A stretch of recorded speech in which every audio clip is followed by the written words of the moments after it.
자, 오늘은 그 환경윤리에서 생명중심주의 두 사람을 공부하도록 하겠습니다. 슈바이처와 테일러를 공부하는데, 슈바이처와 테일러를 비교할 때 차이점을 묻는 문제는 내지를 않습니다. 좀 내기가 힘들어요. 그런데 우리가 동물중심주의자로서 그 싱어와 레건을 공부할 때는 공통점은 이제 윤리적 고려의 범위를 동물까지 넣은 것은 공통점이지만, 차이점은 싱어는 윤리적 고려의 범위를 공리, 레건은 의무, 싱어는 기준을, 쾌거의 감수, 능력, 레건은 삶의 주체.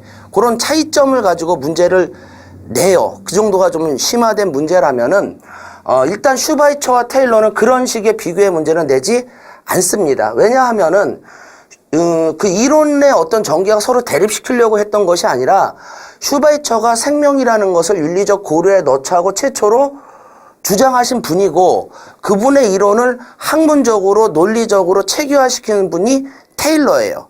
그러니까 좀 발전시킨 분이지 좀 대립각을 세운 것은 거의 없습니다. 물론 개념상의 단어상에서는 이제 주로 사용된 단어는 다르지만은 큰 차이점이 없기 때문에 차이점을 가지고 문제를 내는 것은 없을 것이다. 자, 어쨌든 그 슈바이처는 학자라기보다는 실천가입니다. 뭐라고요? 실천가입니다. 즉 아프리카 가서 직접 생명을 위한 어떤 실천적인 어떤 행동을 보이신 분이지 그것을 학문적으로 만드신 분은 아니에요. 그래서 실천가로서 이분을 봐주셔야 되는데, 그림을 한번 봐주셔도 되겠죠? 그 아프리카에 가서 그 이제 실제로 이렇게 실천하는 그 내용들이 들어가 있습니다. 자, 어쨌든 윤리적 고려의 범위를 슈바이처는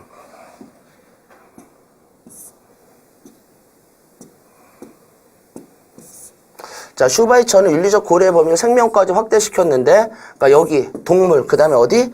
식물까지 윤리적 고려의 범위에 넣었다. 이렇게 알아주시면 될 것입니다. 자, 그래서 유명한 말, 기본적인 포인트로 여러분들은 슈바이처는 생명, 외경, 사상을 이야기했다. 자, 그래서 슈바이처는 윤리적 고려의 범위를 인간, 동물, 그 다음에 식물, 즉 어디까지? 생명까지. 그 생명들이 내재적 가치를 가지고 있고요. 그 다음에 뭐를 가지고 있다고요? 도덕적 지위를 가지고 있다고 봤어요. 다시 이 표현을 좀 잘 알아주세요. 생명이라는 것이 뭐를 가지고 있다고요? 내재적 가치를 가지고 있고요. 그 다음에 당연히 내재적 가치가 있으므로 뭐를 가지고 있다? 도덕적 지위를 가지고 있다. 당연히 이런 단어 들어가면 안 되겠죠. 모든 존재가 내재적 가치를 가지고 있고 모든 존재가 도덕적 지위를 가지고 있다. 그렇게 하면 된다, 안 된다? 안 되지. 왜냐하면 윤리적 고려의 범위를 어디까지만 확대시킨 분이시니까. 생명까지 확대시키신 분이니까. 이해하셨죠? 자, 유명한 말 하나, 대표적인 말 알도록 하겠습니다. 나는, 슈바이처죠. 나는 살고자 하는 생명에 둘러싸여 있는, 뭐라고요? 살고자 하는 생명이다. 이 문장 되게 중요합니다. 나는 뭐라고요? 살고자 하는 생명이에요. 거기에 둘러싸여 있어요. 그리고 나는 뭐 하고 싶다고요? 살고 싶어요. 자, 그럼 공통된 단어, 문장이 들어갔죠. 뭐라고요? 살고자 하는 생명이라는 들어가 있고요. 나 또한 뭐 하는 생명이다? 살고자 하는 생명이다. 즉 모든 생명은 뭐를 가지고 있다? 살려는 의지를 가지고 있다. 이해하셨습니까?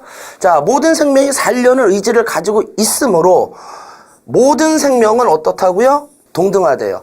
그럼 모든 생명이 동등하다는 데에서 그럼 선생님, 이 나무가 도대체 살려는 의지가 있습니까? 엄청나게 있지요. 엄청나게 있죠. 그럼 우리가 저기를 생각해 봅시다. 장미는 얼마나 살고 싶습니까? 죽도록 살고 싶어요. 얼만큼 살고 싶다? 죽도록. 그래서 자기 몸에 얼마나 살고 싶으면 자기 몸에 뭐를 만들었니? 가시를 만들었지. 장미가 자기 몸에 가시를 만든 이유는 딱 하나예요. 뭐 하고 싶어서요? 살고 싶어서요. 그러니까 모든 생명은 심지어 장미조차도 자기 몸에 뭐를 만들어가면서 장미를 만들어가면서 살려고 한다는 겁니다. 나도 살고 싶고 누구도 살고 싶다? 장미도 살고 싶다. 그래서 모든 생명은 살려는 의지가 있고, 자, 그런 면에서 모든 생명은 어떻다고요? 동등하다. 이해하셨죠? 자, 그렇기 때문에 이렇게 들어갑니다. 그러므로 생명을 긍정하는 것은 무엇이 되고? 생명을 부정하는 것은 무엇이 되고? 악이 된다. 자, 이거 대표적인 표현.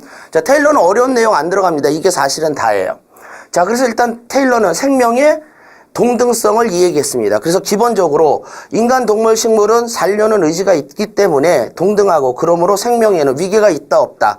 없다. 그럼 이제 전형적으로 상식적인 생각을 하는 학생들이 질문합니다. 정말 없습니까? 그리고 정말 없지는 않겠지. 왜? 우리가 아침에 밥상에 밥을 먹었잖아. 우리가 밥을 먹은 것은 뭐 한 거니? 생명을 어떻게 보면 부정한 거지. 왜? 수많은 벽씨를 먹었으니까. 수많은 배추라는 채소를 먹었으니까. 자, 그렇다면은 이것이 기본이고요. 기본적으로는 모든 생명은 동등하고요. 예외적으로, 여기서 밭이라고 적었죠. 예외적으로 생명에는 뭐가 존재한다? 차등성이 존재한다. 어떨 때는 필연적으로 생명을 해치는 경우가 우리가 있겠지. 우리가 밥을 먹는 거 생각해 주시면 됩니다. 여러분, 밥상은 모두 생명이에요. 여러분, 밥상에 있는 그 모든 것은 육류서부터 채소까지 다 뭐에 해당된다? 생명입니다. 하지만 우리가 밥을 먹는 것은 어떠한 상황이니? 필연적으로 어쩔 수 없는 상황이지. 그럴 때는 차등성이 존재한다. 즉 인간이 생명을 침해할 수 있다. 그러나 자, 포인트 들어갑니다. 그러나 자, 뭐는 존재한다고요? 형광펜 쳐볼게요. 영차. 뭐는 존재한다? 책임은 발생한다. 이때 책임은 이제 도덕적이라는 표현이 들어가겠죠. 도덕적 책임은 발생한다. 자, 그래서 원칙 일단 사랑의 원칙, 뭐 착한 말 들어갔죠? 그 다음에 먼저 생명의 뭐? 동등성. 그리고 예외적으로 무슨 원칙도 있다? 차등성의 원칙도 있다. 요것 좀 알아주십시오. 근데 전혀 그 외우고 뭐 그런 건 아니지. 그냥 살짝 이해만 하면 되지. 동등하지만 우리가 어쩔 수 없을 때는 생명을 침해할 수 있다. 아침에 밥을 먹은 것, 아침에 치킨, 어쨌든 저녁에 치맥 한 잔 한 거. 자, 그런 필연적인가 치맥은? 어쨌든 이해는 하셨습니다. 자, 그렇게 하시고 자, 유명한 표현 다시 한번 해석해서 들어가 보도록 하겠습니다. 영차. 자, 들판에 소에게 줄 건초를 만들기 위하여. 자, 소에게 줄 건초죠. 건초도 뭐니? 포인트는 생명입니다. 자, 수많은 풀을 뜯는 농부. 자, 이때는 뭐니? 생명을 침해한 거지. 근데 어쩔 수 없었죠. 뭐를 해주기 위해서? 소에게 건초를 주기 위해서는 풀을 뜯을 수밖에 없는 겁니다. 자, 이때는 악이 아니라 인정해 줄 수밖에 없는 거예요. 그러나 집에 돌아오는 길에 아무 생각 없이 길가에 핀 꽃을 꺾지 않도록 해야 된다. 이것은 꼭 길가에 핀 꽃을 우리가 꼭 꺾을 필요는 있었니 없었니? 없었죠. 필연적으로 꺾을 필요는 없었잖아. 그런데 그 필연적으로 꺾을 필요가 없는 것을 꺾었다면은 그것은 생명을 뭐한 것이고 부정한 것이고 그러므로 불가피하지 않은 상황에서 그것을 했다면 그것은 뭐가 되는 거다? 그릇된 것이다. 악이다. 유명한 말인데 한번 음미해 보세요. 어쩔 수 없을 때는 생명을 침해할 수 있다 없다? 있다. 소에게 건초를 주기 위해서 풀을 뜯은 것. 하지만 불가피하지도 않은데도 길가에 핀 꽃을 짓밟은 것은 그것은 뭐에 해당된다고 볼 수 있다? 악. 됐지요? 자, 자, 여기서 봐봐. 네, 체크하기입니다. 모든 생명, 자연사물. 여기서 생명이죠. 왜 자연사물이라는 것은 물, 흙, 그런 건 살려는 의지가 없지. 그래서 여기서 살려는 의지가 있는 것은 생명체입니다. 그래서 모든 생명체는 살려는 의지가 있으므로, 자, 생명 의지가 있기 때문에 위계 질서가 있다, 동등하다. 그러나 불가피할 경우에는 예외적으로 침해할 수 있다. 자, 이것은 슈바이처가 살았던 여길 또 생각해 보시면 됩니다. 아프리카에 살았죠. 자기 그 서재에 가끔 모기도 오고 그랬을 것입니다. 그럴 때 얘는 모기를 죽여야 되니 말아야 되니? 여러분 입장 바꿔서 생각하면 돼요. 모기가 나를 물고 있는데 이것도 생명이지, 참아야지. 그건 아니지. 모기가 물었을 때 어쩔 수 없이 내가 모기를 잡을 수밖에 없습니다. 그래서 자, 모기를 죽이긴 죽었어요. 누구도요?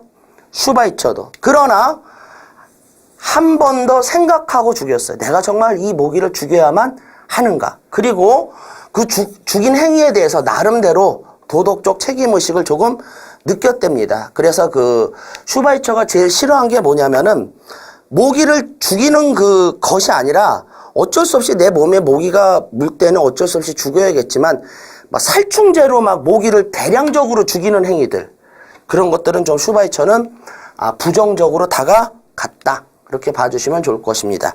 자, 그래서 생명을 촉진하는 것은 뭐? 선. 억압하는 것을 뭐라고 말한다? 악이라고 말한다. 자, 여기까지가 슈바이처고요. 요게 사실은 답니다. 자, 그 다음에 한번 맞춰보도록 할게요. 우리가 그동안 공부한 걸 가지고 모든 생명체는 내재적 가치를 가지는가? 슈바이처. 생명이니까 O죠. 싱어는 동물이니까 X죠. 칸트는 인간이니까 X죠. 어떠한 경우에도 여기서 요걸 들어가야 돼. 어떠한 경우에도 동물을 목적으로 대우해야 하는가? 어떠한 경우가 들어갔죠? 모두 X입니다.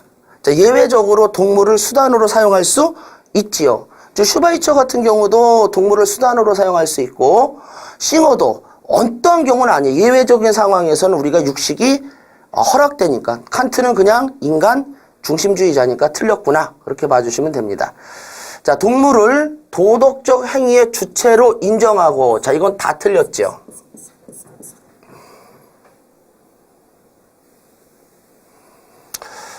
자, 도덕적 행위의 주체는 누구만 들어가기 때문에 인간만 들어갑니다. 도덕적 행위를 할 수 있는 존재는 누구다? 인간이기 때문에 동물을 도덕적 행위의 주체로 인정하고 존중해야 하는가? 이것은 모두 X. 이성적 존재만을 도덕적 고려의 대상으로 여겨야 하는가? 자, 도덕적 고려의 대상을 이성적 존재라고 그랬죠. 자, 이성적 존재는 누구만 들어가는 거니? 인간입니다. 이성적 존재는 누구만 들어간다? 인간. 그러니까 슈바이처는 안 되지. 생명까지. 싱어는 동물이니까 X. 자, 칸트는 인간 중심주의자니까 O로 넣어주시면 됩니다. 자, 고통을 느낄 수 있는 존재의 도덕적 지위를 인정하여야 하는가. 일단 싱어는 뭔지 알 것이고요. 칸트는 안 될 것입니다. 즉 고통을 느낄 수 있는 존재를 우리는 쉽게 그냥 동물로 가고 생각하면 되죠. 그럼 칸트는 O고요. 선생님 슈바이처는요.